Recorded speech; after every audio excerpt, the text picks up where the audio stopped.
So my lupus story goes a little something like this. I was diagnosed in 2020 during a global pandemic. But first of all, I want to say that I thought that I was invincible. I thought that I would never have a diagnosis like lupus because I was healthy. I was considered in the 25 percentile top women, black women who are healthy. No high blood pressure, no diabetes, none of that. Worked out 5 to 7 days a week, ate healthy, and I also minded my business and drank my water, okay? So anyways, my mother does have a lupus diagnosis. And again, I didn't think it could happen to me, but it did. I started experiencing hair shedding, hair loss, fatigue, but there was one thing that really stuck out to me. It was a chronic, debilitating headache that would not go away. I was taking different medications for it, still would not go away. It affected my ability to parent. It affected my ability to sleep. It affected my ability to eat, to think, and to do anything else. It got so bad to a point I could not function. I had to pull over on the side of the road many times because I would even forget where I was. And that is what it's called, brain fog. So all of these symptoms were going on, and I was being seen by my rheumatologist. Mind you, I had been being seen by a rheumatologist some years before because I was experiencing joint pain. I had a positive ANA, which is the autoantibodies test for autoimmune disease. But even with a positive ANA test, that does not substantiate a lupus diagnosis. So I still had to carry on with these symptoms without a diagnosis. Long story short, May of 2020 is when the symptoms just really hit me. They would not stop. October of 2020 is when I was diagnosed. So from May to October of 2020, I went through about a 6-month period with this chronic headache that would not leave.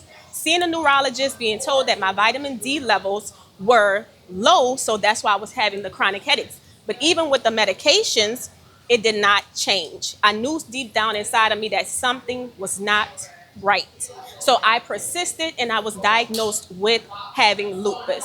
Again, I had a positive ANA, double-stranded DNA.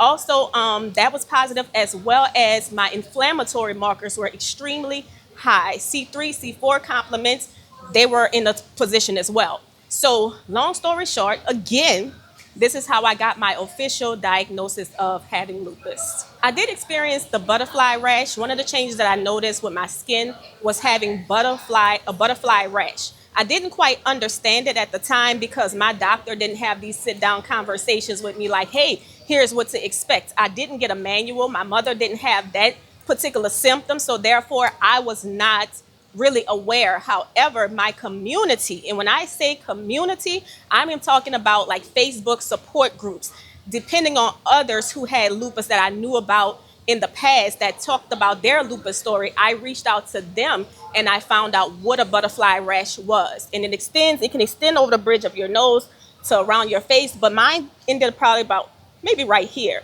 So again, I experienced that. I also experienced dry skin, something I had never experienced before, and also acne. Events like today is powerful, it is impactful, it is informative, and it is enriching. This is where we need to be. We need to be connected. Why? So that we can be informed. Because a diagnosis does not always start with a doctor. It starts with awareness. For someone that has been recently diagnosed with lupus, I will tell them to document everything.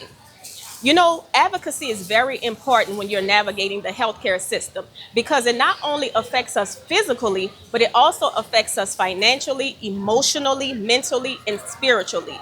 Another thing is that I would tell someone is talk less again and document more. And you will understand why I am saying this as time goes along. The information that you jot down for yourself, journaling, such as your doctor's appointments, keeping up with your medical records, not just your discharge summary, but your actual medical records, will hold a lot of knowledge for you, but it also can help you to advocate properly for oneself. If I can put a healthcare facility on a corner, on any corner, first I will have to be specific to say that it needs to go in an underserved community. And it needs to be representation. Representation matters, and it needs to meet the people where they are. So having them to come in and not feeling judged, and that starts with having great leadership. You know, that starts with leadership.